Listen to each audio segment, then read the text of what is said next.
blue side to keep it simple this time around. Yeah, maybe choose 1 or 1.5 win conditions, you know, instead of going for like 5 in the one game. It's like, we want to win the split push, we also want to have sweet team fights with my Orianna, and we also want to have a pick potential with And there are Ashe, times where that can work. everything. If you really outclass your opposition, things like that don't matter. And we've seen You also... can pick Master Yi if you completely outclass your opposition. Well, Insect's done that many times. Yes. But let's see what happens. The first adaptation here on blue side is they respect the flexing of the Karma was one of the big headaches for the side of Jin Air Green. If it was Orianna versus Karma, probably would have been a different game in game 1. The good Talia roams from Kuzan helped a lot. So this is going to ban away the Karma. They've also had to ban... this is an Ever8 ban of the Karma, sorry. So I think that's a smart move for them. And Zach, of course, is the permaban. Yeah, Zach being banned on blue side, though, is question marks, eyebrows to be raised. Galio does need to be addressed so far. Of course, Kuzan does want to play that one. We'll see whether Jin Air are going to ban that one away, deny the first pick from Ever8. I mean, would you ban Caitlyn? Would you consider doing that? Because otherwise, you think a comp with Galio Caitlyn will be locked in from the Jin Air side.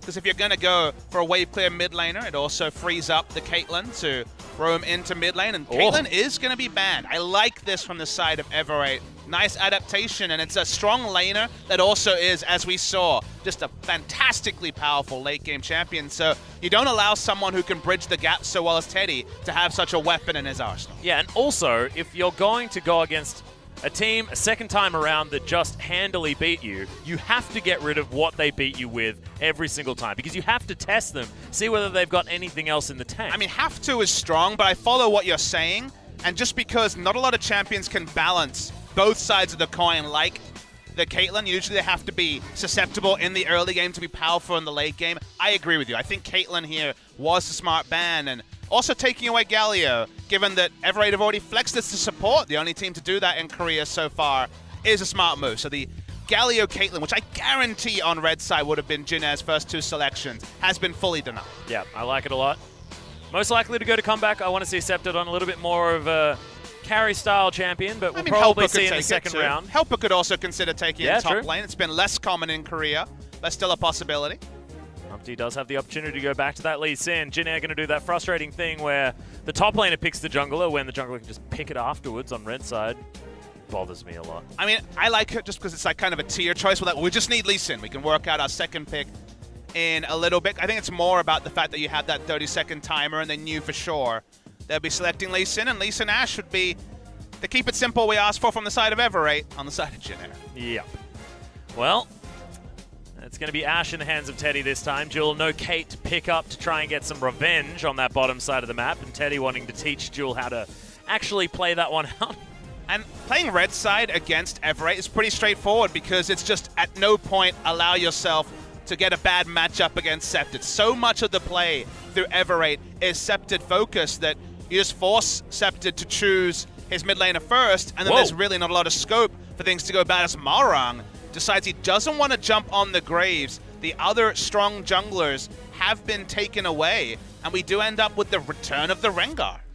I love this. Marang, it just looks like he's angry at Jin Air right now. He wants to pick up the kitty cat, really take control of the jungle, but we've seen this be certainly feast or famine as there's Zarya being locked in by Sceptred. He was thinking about another Victor pick here in the LCK. And we still might see the Victor, but because it's a blind pick, it's probably going to be in a blind pick sense, which it can be taken advantage of, and Kuzan has a lot of answers to something like the mid lane Victor, but it's coming back to the Zarya. Very different school of thought here, going away from the utility carry that Ashe evolved into the Zarya, which is a lot more laning focused, and may actually prompt a Rakan ban on the side of Jin Air Greenwings. Yeah, well, they're going to ban the Blitzcrank first, as it's a standard ban now. Now, you need to ban the Rakan, and the reason why I suggest that is, sure, comeback maybe jumping onto the Galio, but if you go Galio in another lane and Rakan, your initiation with the flash, quickness, the double and front entrance. and the double entrance, like you say, is among the most disgusting. I think Rakan and Galio have insane dive synergy and teamfight initiation synergy. So unless you really don't respect Helper playing Galio in the top lane, or even potentially Sceptred taking it in mid, I think Rakan ban would be smart here from Jin Air. And Jin Air know exactly what they played it. Yeah, they were the first ones to play the combo here in the LCK. Interesting. And the Talia is going to be the first ban. The last ban. So Jin not necessarily respecting it from Ever8. Maybe they know something about Comeback's champion pool that we don't. Now, are they not respecting it, or are they respecting Scepted over and above the synergy of the comp? True. That may be the possibility. It feels like getting Scepted the matchup, which is hard to do on blue side, is the bigger priority for Ever8 than necessarily having some great tools. And the Orianna performance from Scepted was still one to sit back and admire, so maybe we'll see Kuzan just take away the Orianna and remove another tool, and that's what they've done. They've banned the Taliyah, taken the Orianna, and they just want to leave Scepted with the minimum of tools possible. Yeah. Well, of course, Ever8 were basically a team made up of entirely Scepted in game number 1, so I can respect it. But this is looking like it could be the Zarya Rakan composition, and once again... There's so much synergy here. Consider Rengar jumping in, also another potential recipient of the heroic entrance.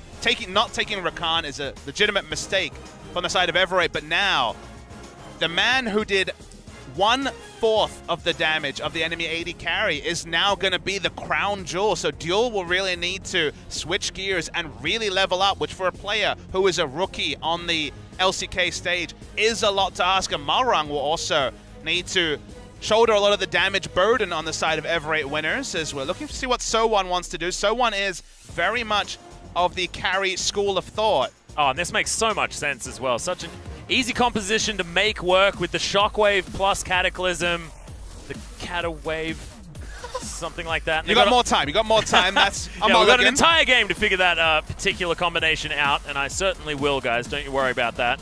But Ever8 as well, I mean, their composition certainly works, but is it enough to have Scepted on the Galio, this frontline tank force that we've seen be so prevalent, but from different players, and he's not a carry? I mean, if you reverse the teams, I think you'd be pretty happy with Ever8's draft for Jin because it would be focused around the AD carry player. Once again, this time minimizing the mid laner's impact with the Galio. We've seen a lot of teams pull this draft off, but for Ever8, you do wonder if Duel can have the increased level of performance needed to justify, and also, it was Gragas blind picked with Jarvan available, and Jarvan has always done very well into the Galio with the ability to just negate the ultimate displacement. A lot of comfort for Jin with champions like the Lee Sin being able to be drafted, so my first indication is that actually Jin once again have the simpler to execute, cleaner composition.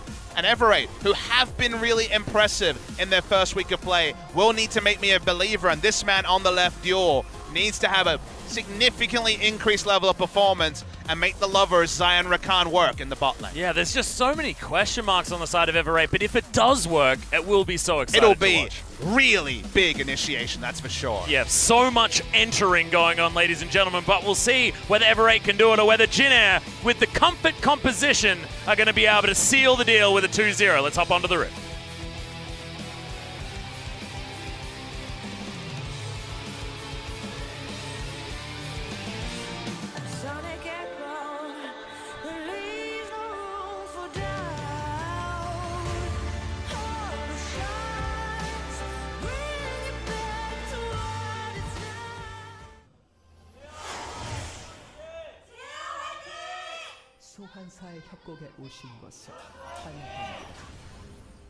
Well, here we are, ladies and gentlemen. Game number 2. Jin trying to go for a 2-0 victory. And Ever8 winners looking for an interesting start. Evolution of these bot lane invades means that one person usually comes in from red and stays as shallow as possible in bot lane. Is spotted out here, so how much are Ever8 willing to commit into this? I want the quintuple flash. I want it so bad. I mean, it's possible. Do they have any sort of CC? We know that Malrang can at least jump onto them. Yep, flash body slam could happen. It's too much, honestly. Oh, okay. Yeah, 10 gold. They were winning at one point, Atlas. There it is. No, CS advantage. That is an undefinable CS advantage for Ever8. Sure. Infinitely more CS than Jin. Absolutely fun. Call the game off. Yeah, I think honestly, just run it up mid, Jin. Oh, but now Jin have a unquantifiable damage to champions advantage. Oh, God, yeah. Hopefully we can quantify something in the next 40 minutes or so. What does it mean, Papa Smithy? I just like the amount we've said quantified because it just feels good, you know? It's one of those good words. It's good, but hard like Spanakopita. Spanakopita is my favorite. It certainly is. The Winds of War, lots of damage. Scepted and Kuzan. Damaging one another. Malrung below half health, but we'll have that flash. Sorry, the smite, the red buff. And while Zion Rakan have a lot of synergy, level 1 is not really where they usually get to show it unless you go for the W star, like we saw in EU LCS on the Xayah. Malrung's taking a lot of damage on his initial clear, but... Red buff will help him out. Yep. Notice that Umti's pathing has been red into enemy blue, so given that Rengar usually has a much safer path and falls lower in health after all the incidental nerfs to Rengar, he feels empowered to invade. Was spotted out by a blue side ward, so we'll see if the vertical jungling can be initiated from the side of Ever8. Kind of depends on where Umti paths to after stealing away the spot side. Intelligent ping's actually right on top of where Malrung actually is. Not sure whether that was luck or just Umti knowing exactly where the normal jungle route is going to be. It's one of those things where your pathing as Rengar is a little bit more predictable because after the nerfs, he really does fall low in the jungle. You're not going to path instantly over to an enemy buff with no leash. It just doesn't happen as Rengar after the nerfs. So it's an educated decision, and there was some vision in the area. So all things combined, smart little scoping information there from Jinair. There's the entrance as well. Does get a fair bit of CC onto Teddy, but comeback will take some damage back. Mentioned it last time we saw, but note that comeback on Rakan does take the Ancient Coin. Rakan is the only champion that takes an Ancient Coin in the Korean meta currently, just because you kind of tough your way through the lane, you pick up some of the extra regen and other things. Mid lane. Yep, Malrung's going to jump back in, but that's going to be first blood to Jinair Greenwings. Umti once again knows exactly where to be. Oh, goodness me. So the 2v2, winning out is Jinair. Yeah, we missed out on who actually started the trading there, but by the time we caught it, Malrung was overextended. So advantage already to Jinair Greenwings on comfort, like you mentioned. Just to finish the thought, basically it's, well, grin and bear through the laning phase, and then getting access out of lane phase with the coin to an extra level can mean that the initiation combo is strong, as Malrung was spotted by a smart ward, and look at Umti, the following from the queue, didn't even have to flash during all of this. Very clean Lee Sin from Umti. But if you're the side of Ever8, you can't be surprised. You did leave up Lee Sin, and it was always going to be a pick from Jinair. Yep, and that is yet another first blood Umti's been able to get without having to expend flash as well, Papa Smithy. 2 games in a row. This guy certainly is stepping up. You mentioned, start of the season is the Umti moment. And this is Jinair. They were playing Raze. They were putting him in towards the end of the spring split. But he's really started to show that Umti is the jungler for them. But we've learned, we have enough information now to really understand Umti. Umti started the season well. The team lost 4 or 5 matches in a row. And clearly you could see that he was just mentally gone. Like, he's a very, very young player, not used to playing in the microscope, made a lot of silly mistakes. We had games where he would die 7 times in 20 minutes. He needed someone to be able to take some of the pressure off him, and also Raze had a lot more experience playing at the competitive level. But this year, he's got his mentality repaired. The team is winning, and you can see that Umti is a confidence player, still going to get the mental side there. That's something that you develop with the coaching stuff, with just a lot of games played at the highest stage. And they made a big commitment playing him in the promotion tournament, and he looked great in the promotion tournament, and has parlayed that form into summer as well. Yeah, and I thought this series that we'd be talking about Malrung a lot, but so far, giving up first blood, unfortunately, that flash a little bit too early.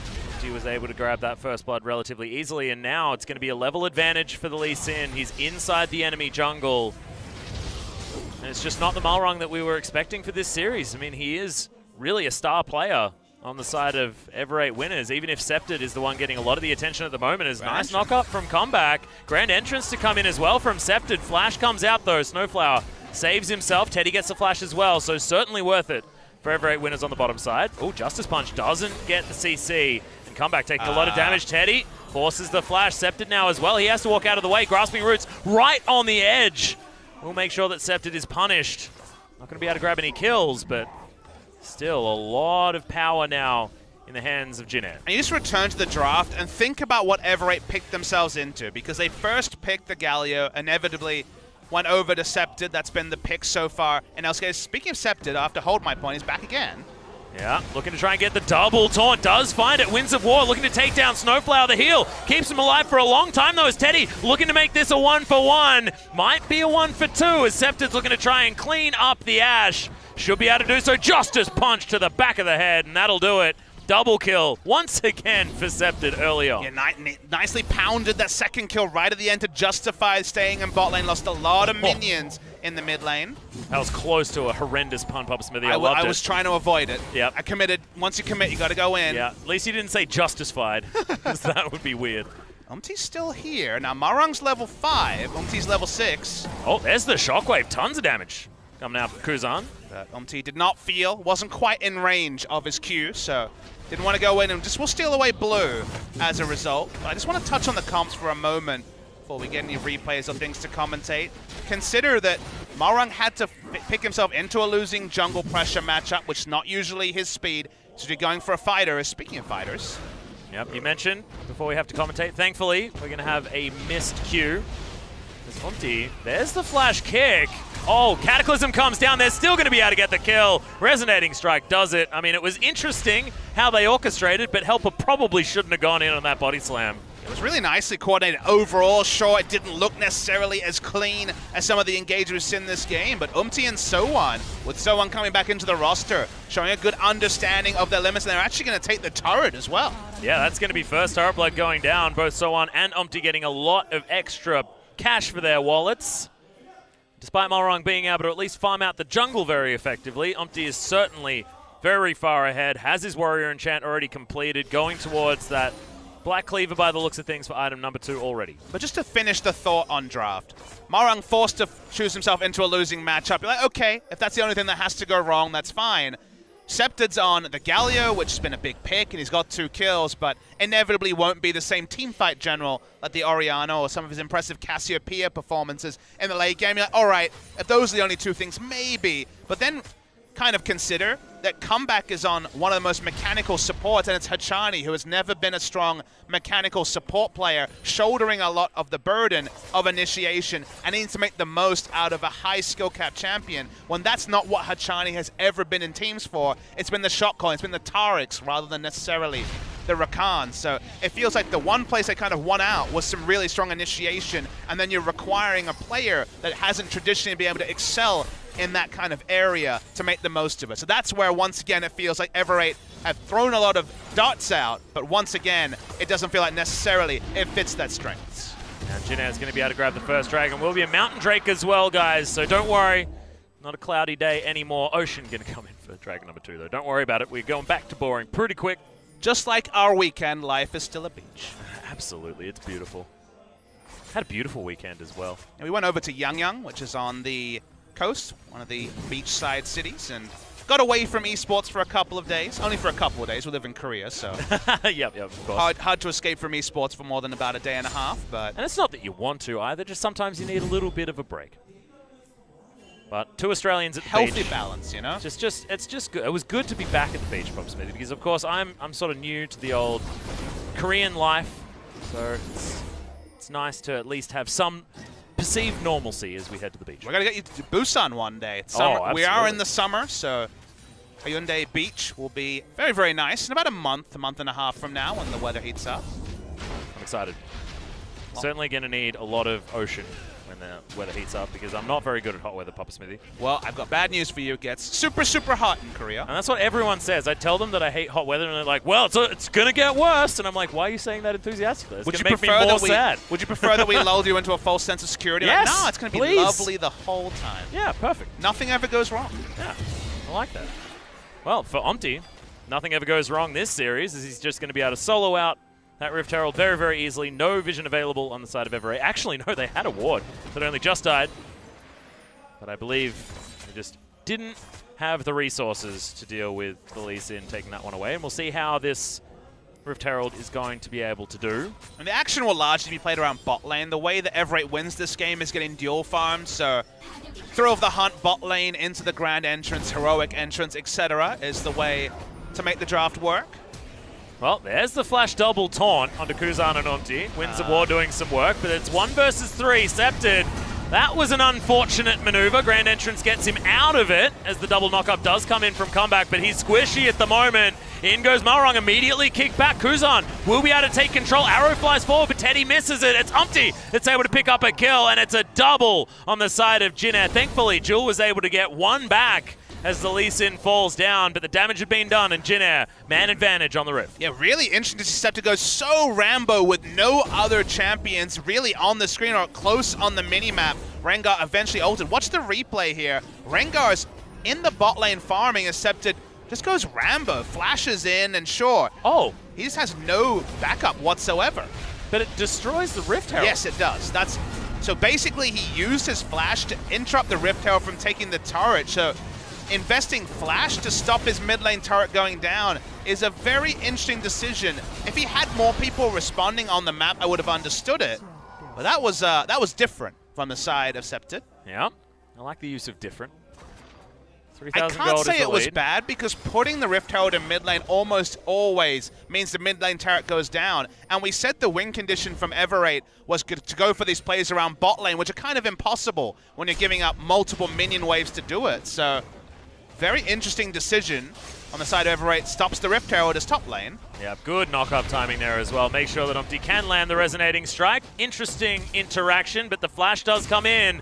Wants to make sure that Helper can't get out, and it's all too easy. The flash followed immediately by the Sonic Wave and the resonating strike. Just stunning. Yeah, Umpty just didn't want to kick. He could have kicked much earlier, tried to hold on to it, ended up trading flashes rather than just losing his flash, so I guess that part is fine as well. Helper on the Gragas hasn't been able to make it work when we've seen him. It's another game like that. Ever8 invested so much to make this possible, make a play bot lane. That's not going to work. Well, Thrill of the Hunt is going to be invested there. Traded for a flash. Comeback. Didn't have to use his, so it was just the Grand Entrance. Try and start things off.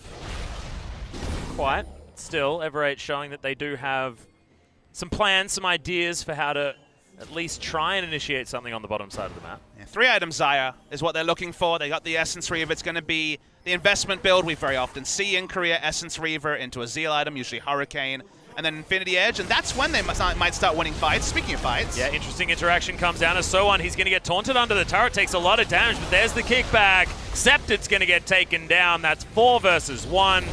Not exactly the type of odds that you were looking for, Scepted. He's going to fall, so it does have teleport.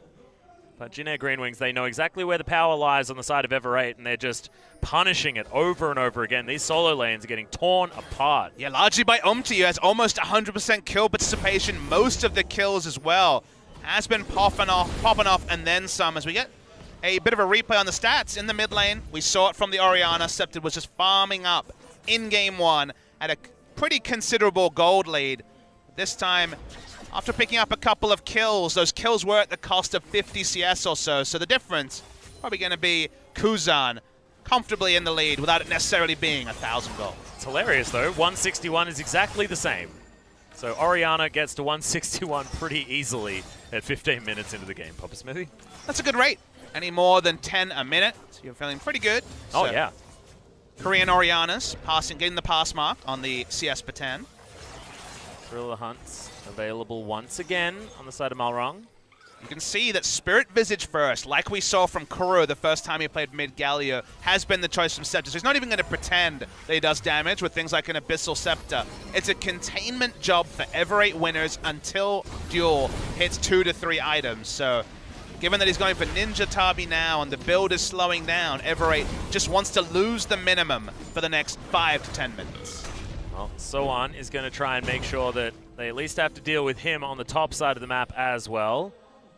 Heads through, but doesn't have to worry about that top lane and is free to roam around if he wants to. Maybe once again to head towards the mid lane, try and punish Scepted, but they really want to get this turret. It's down very, very low. Jin Air Greenwings yet to be able to breach that particular point. Scepter did use the flash, like you mentioned, into the taunt to interrupt the channel of the Rift Herald and keep the turret up as long as possible. So the mid lane turret war is much more even than Jin Air would have preferred. Good news for Jewel, though. He's ahead in farm against Teddy. With a Rakan getting through laning phase, not necessarily the worst thing, like you say. There they go. Jewel and Comeback gonna just stop that dragon from being taken by Omti. It's still leashed, curiously enough, but he's gonna head back, regen himself. Gonna be okay. Bowler Strike heads into the dragon pit as Malrang is now here as well to help out. A lot of wombo combo possibility here from Ever8. They're walking up, thinks that they want to fight. Yeah, Grand Entrance, like you mentioned, is certainly available. Grand Entrance, Heroic Entrance. Yeah. Throw the hunt, Actually all meant Heroic available. Entrance, what I was talking about, the particular entrances. It's a multifaceted entrance strategy here from Ever8. Yeah, there's a lot of doors in this comp. If it was a building, it's an odd analogy. Probably not my best work. Awkwardly, it's kind of two doors next to each other. It's like, why don't you just, you don't need two there. Yeah, it's like someone's really bad at The Sims, you know? We need to think of a name for the Rakan and Galio, because I feel like that's going to be a very common duo. Yeah, we haven't figured out the entrance name yet. I think just combining them together is not that great, so usually it's a play-by-play coming up with a clever one. Doa famously came up with coined many of them, so I leave it to you, Atlas. Yeah, he's the man of the first brick. It's a good one. Certainly is a good one. That's my personal favorite. Doa coining. I don't know. I'm responsible for some pretty weird ones, Papa Smitty. That's true. Yeah. Goo hose was not exactly the best move. What? That was what I called Cogmore. When he was, ultra attack speed, mega Cogmore. It's just a goo hose. Maybe Super Soaker, I believe. Maybe Achilles can come up. Yeah, perhaps. Well, Ever8 do give up mid lane, so a lot was done to stop this happening at 13, 12 minutes. Flash was expended to keep the mid lane turret up longer, but it does fall now. So those bot lane plays that we were alluding to feel like they're far away. You have to give up a lot to make bot lane plays now. Heroic Entrance will mean 2 or 3 minion waves are lost. Omti's the same level as Scepted. He has had quite the performance so far on the Lee Sin. It's a real good game so far. You didn't often have to think about must bans against Jin Air in spring season, such were their struggles, but if Peanut's going to be getting respect Lee Sin bans, Omti, you put on a couple more performances like this, and while you're definitely not Peanut Lee Sin, you start to deserve respect bans when it comes to the Lee Sin. And all the respect on the side of Jin Air was actually given to the bottom lane, and for good reason as well in game 1, but Omti was the one that made that all happen with his first gank, snowballed it into 2 kills and a turret. And from there, it felt a little bit textbook for Jin Air to close out the game, even if it was pretty slow. And I was always a big fan of the Jin Air roster. Even when they were falling apart, I was like, look, they took some risks. Trace isn't on the team. They got a lot of the veterans off the squad, and they went with rookies. We saw from the start Teddy is very good. You saw flashes of burns from Omti, and then some really poor performance. But credit to the Jin Air coaching staff of sticking with him, allowing him to develop once again in solo queue, coming back and looking like a strong jungler. In summer, there's no one on the roster you look at and say, this person needs to be subbed out. Snowflower has had his moments. Kuzan is someone who has a wealth of experience and actually can be a carry in the right meta. Just get Lissandra in there, and he will perform. Yeah, he's Vladimir as well. Very, very strong. Very good at these sort of teamfight control type mages.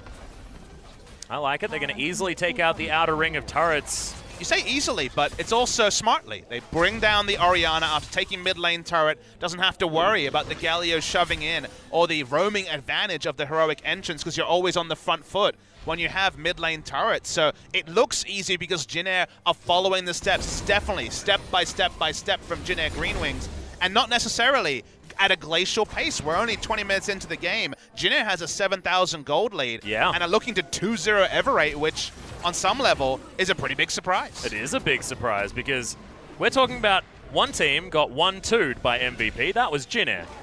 Whereas the 2-0 just clean sweep happened from Ever8 just recently. So I don't know, there's some weird rock, paper, scissors going on, but that's going to be an arrow landing on Malrang. The shockwave comes in all too easily as everything snowballed on top of itself.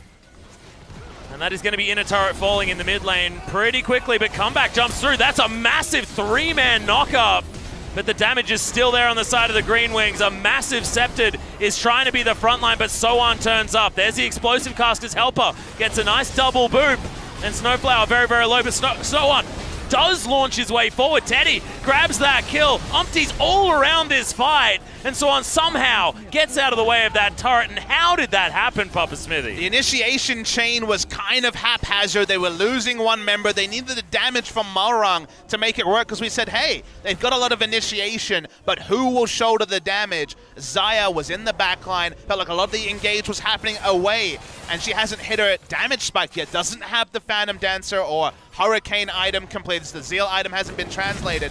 Malrang is caught and dies during the duration of the heroic entrance damage reduction, so they actually get out. And from here, we see the engage possibilities, but the engage only matters if there's damage to back it up, and the engage is great, but as you can see, it's only one round of damage from Duel. He's not auto-attacking when Sceptid flashes in for the taunt. Again, no damage actually coming in. So everything is kind of used haphazardly, so much CC, but no oomph behind it.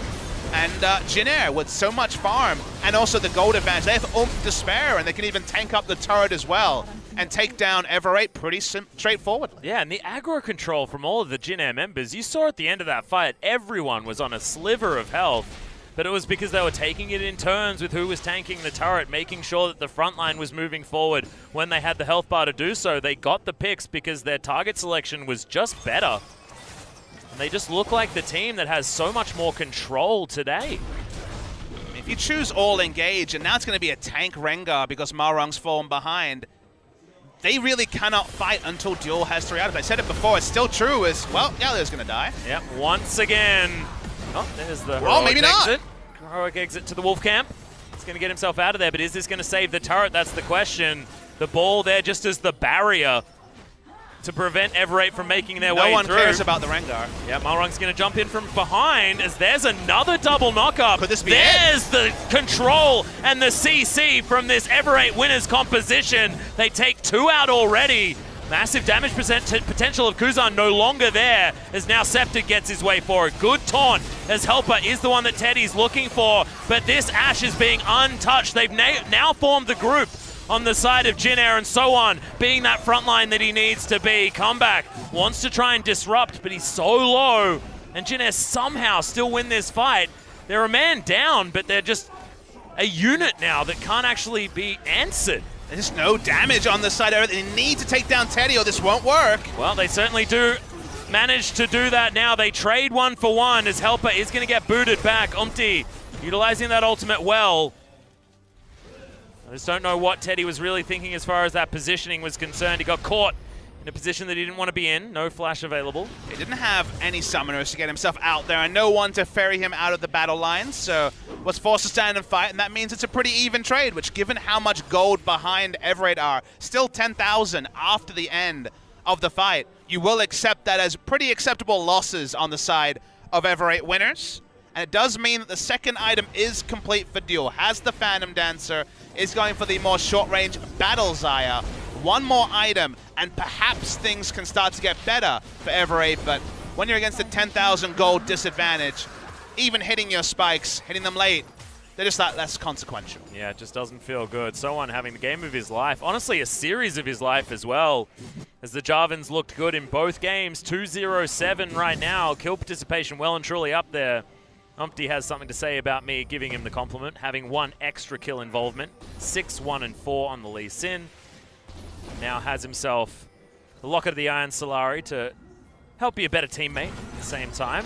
Oh, come back, looking to try and lock down Kuzan, but there's the Stranglethorn. Sceptid going to jump right on top of them as well.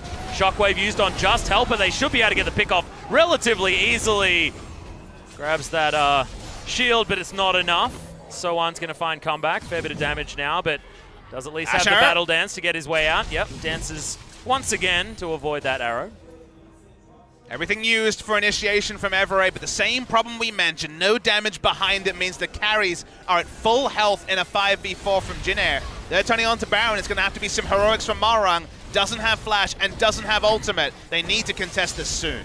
Well, that's going to be that as the Cataclysm flies forward. They take out the Rakan very early. Malrang is killed almost incidentally, and Sceptid goes down. The double kill for Kuzan on this Orianna. Looking great for a dead. It's only Jewel, and this Baron will easily go to Jin. This is a textbook game After what was domination at the end of Game 1, they've started it so early in Game 2. 26.5 minutes. Which Jin Air is this, Papa Smith? It's a Jin Air that knows how to win and knows how to win at normal times. They don't have to take it to 60 minutes because they understand how the regular playbooks works. And this is not a Jin Air we've seen in many seasons of LCK, so our expectations around what a Jin Air game looks like are starting to be challenged.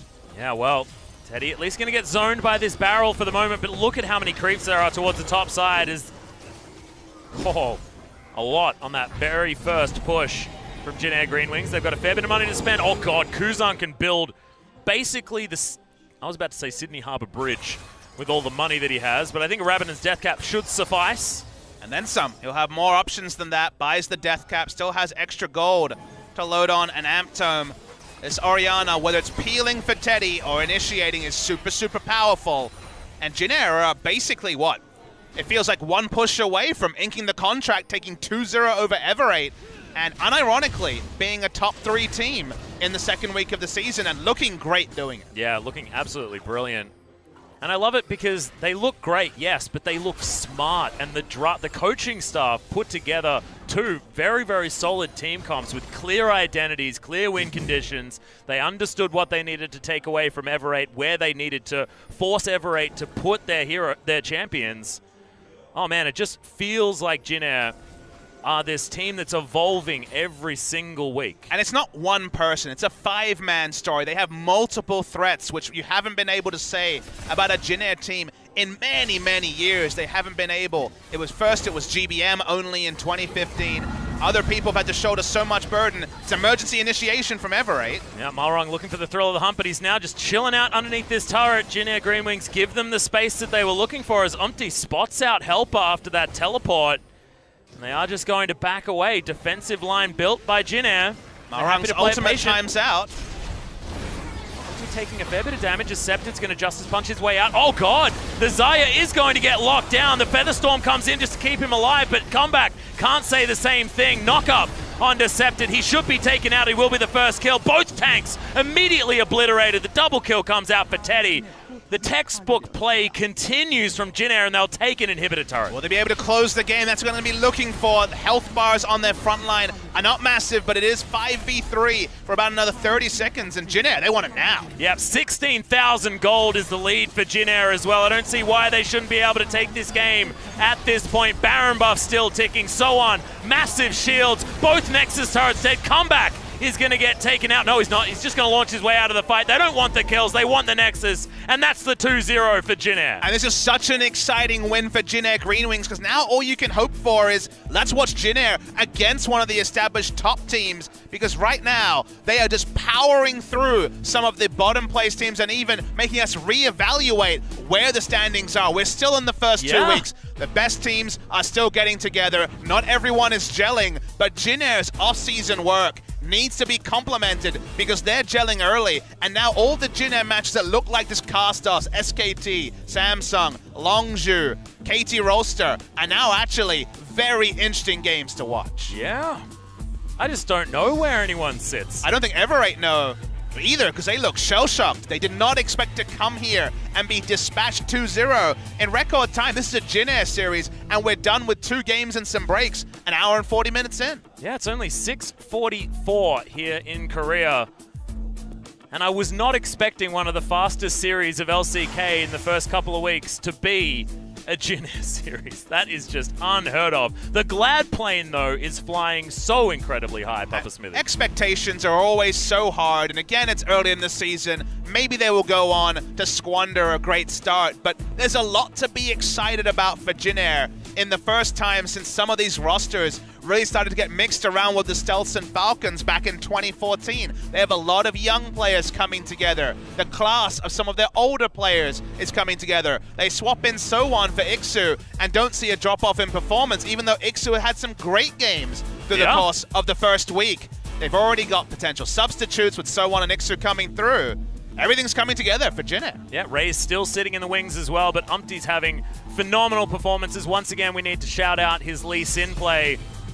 But, I mean, on the side of Ever8 winners, I mean, Comeback looked great in their 2-0 victory over MVP, but some lackluster decision-making in honestly, the last 2 games that we just watched, maybe it's time to bring Ella back in the roster. Who knows? I mean, I personally am very biased because I've always been an Ella fan. However, maybe he is a little bit more of a standard player on the bottom side of the map. I don't think in the second game you can really level it all at comeback if Hachani was the one making the decision. Are you saying I'm having sample size issues again, Papa Smithy? I mean, we need more information. If he's the one who shouldered the Rakan pick or really informed the draft, and the draft was once again surprisingly duel-focused, and for some reason we have 2 games in a row where Septid wasn't really in a position to main carry in either of them, even though he was their star in the first week. So you wonder why the attention was shifted, because Jin Air in Game 1 certainly knew who they were building around. Teddy came in a cropper in that game, to use an Aussieism. In Game 2, it was much more about Umti, who had a day out on the Lee Sin, but how does Lee Sin get through both games? How is Teddy allowed to be set up to be carried when Septid was never allowed to be the main carry on Ever8? It felt like Ever8 was the unsure teenager who didn't know his strengths or weaknesses, and Jin Air was the alpha male who knew what they were good at and just went out there and did it. And I think the damage graph indicates as well that Jin Air are the team with so much more flexibility as well. Ever8 do rely on Septid almost every single game, and Umti's going to grab himself a well-deserved MVP for game number 2. And this feels like the coaching staff and the off-season between 2016 and 2017 is receiving the MVP, because Teddy and Umti were the young players they invested everything in, and both of them are showing that they can be contenders here in LCK Summer. From just catching Malrang, another one of these young jungle superstars, very early. Malrang forced onto the Rengar. That's a drafting problem, but really couldn't make it work. Umti had a day out. Every lane had to pay for his extreme aggression. You know, some of these dives look like they're just Rambo, and they weren't always super clean, but Lee Sin was. Yeah, it was, certainly was. As this I absolutely loved, especially the fact that they timed the knock-up from the flag and drag so well. Umti making sure that he follows the flash just so that the blast plant can't get the work done. That was a nice interrupt from So1 on the E there from Septid, but predictably, everyone in the mid lane shutting down Septid, who previously had been the true carry of the side of Ever8. And Ash Arrows hit, Shockwaves hit, everything hit for Jin Air Greenwings. And again, I can't help but look to the schedule and go, wait, who does Jin Air play next? Because whoever it is really re-evaluating how much preparation they need to put into trying to face the Jin Air Greenwings. Yeah, and what is the power level of the Greenwings as well? I personally hope that it's Longzhu so that Prey can get his scouter out and figure it out for us. But you see, this team fight, this isn't necessarily an Umti highlight reel. This is just a Jin Air highlight reel. Well, once again, more picking off the Ever8 winners. And we will see Jin Air versus Longzhu on Saturday. Oh, that's the dream. It's a good prediction there. Now, we'll see how Longzhu does in the second series of the night. Maybe they will wilt against the force of SKT, but if they actually put up a real performance and even win against SK Telecom T1, we're going to have a lot to talk about on Saturday. Yeah, and I get to be a fan in the stands as well, Pub Smithy, as that's going to be you and Achilleos casting that one, so I get to just yell about it. But speaking of yelling about it, let's throw it over to Joel for some translation of the MVP interview. Thank you very much, guys. This is Joel with your interview translations. I'm here once again with Jin Air Greenwings picking up a very clean 2-0 victory against Ever8 winners, and we are here with today's MVPs, Teddy and Umti, for the interview. Teddy, how do you feel right now? It's our first time getting a consecutive win, so just all that in itself is a very meaningful thing for us. And Umti, we're seeing you a lot more in these interviews now, but how do you feel right now? Yeah, I think it feels great to be here. And I'm sure Umti would have liked the MVP in the first game also. Yeah, last week when I did the interview, I said that I wanted to get a solo interview, but you know, first game I think I did okay, but you know, Teddy performed so well that I think he deserved it.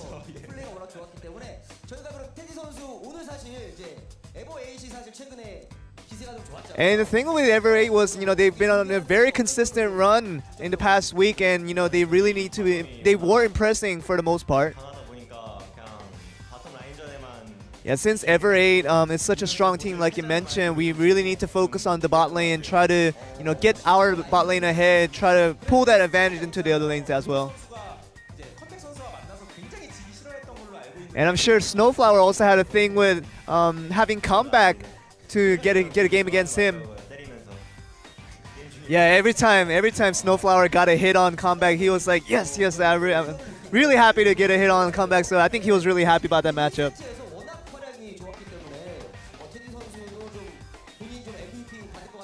And I'm sure, we'll go with the same question with Game 2, that you played so well in Game 2 also that you could have expected another MVP. I felt like Game 1 was actually a little bit undeserving of me. I thought, I didn't really deserve the MVP all that much. But I was thankful that you guys gave it to me. And it seemed like Game 1 was totally going Jinner's way, but until Septid really came back to grow as an absolute monster. But what was that all about? Yeah, we always thought that, if Orianna was missing from the team fight, that we can always get the win on the team fight, but that's kind of what we were going for.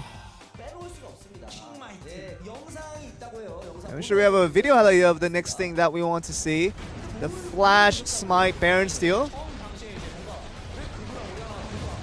We were just constantly thinking, where was Graves and Orianna and all of this? And we were just kind of thinking to ourselves, but we saw the bot lane moving up, and we were pretty sure that they were sneaking the Baron at that point. So we just tried to rush over there and try to make the best of our time that we had remaining. Were you not startled at all in all of that situation? I don't think it was that big of a surprise, to be honest. I think we were pretty on poise on that.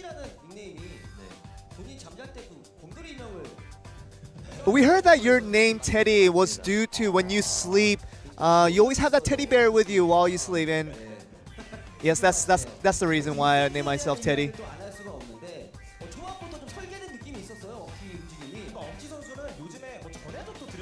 And it seemed like we always have to, compliment for, your Elysian picks who have been very successful for these past 2 games.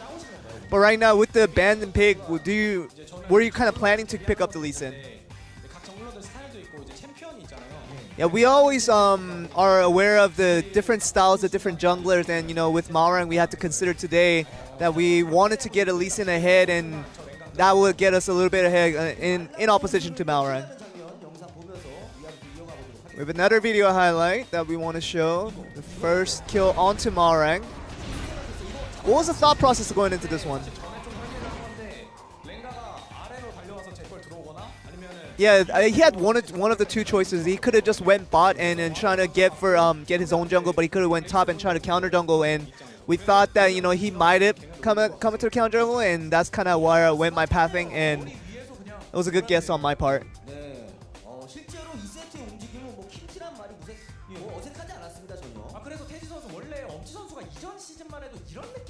And Teddy, we want to ask you about Umti is that, even last season, when the earlier parts where he did play pretty good, he wasn't at to this level, but how do you consider his quality right now? We always believed in Umti, and we always do, and we always will.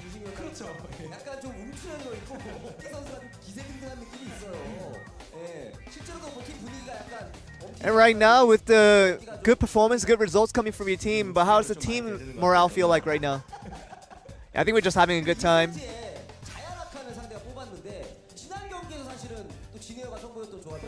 And you saw the Zyra Khan coming in from Ever8, and that's actually the composition you guys played last time around. Yeah, but the thing with things against Rakan is like, as long as you avoid the W, it's not that hard of a matchup. And I'm sure that, regardless of how we did, the mid was already destroyed by then, and, we really didn't have to worry about anything because the mid was so ahead. So we didn't really have to do anything. I'm sure having played that composition before, you guys are more comfortable with it, but what's the difference between Sohan and Iksu and in the styles that they play in top lane? There's not much difference, but when Sohan starts, he's more serious about the game. He's more aggressive in trying to win the game for our team. I'm not saying Iksu is not less serious, but it feels a little more serious.